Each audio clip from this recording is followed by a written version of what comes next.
That way, nobody uses explosive e-bike batteries and nobody rides legal motorcycles. She's not going to answer me. Yeah. I have things to do. I have to go to work. I'm very hungry right now. Yeah. I'm not going to starve myself for these people who obviously don't give a shit about safety.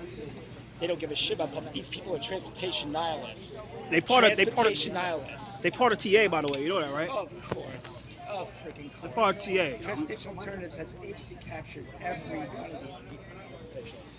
And this is a farce. Workers' Justice Project. That's the executive director right there, by the way. Oh, I know.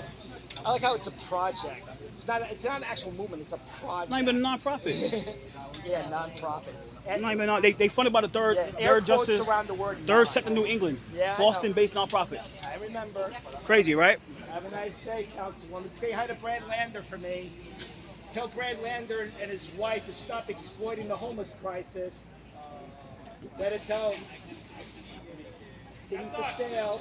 Remember what happened to those guys in the 80s.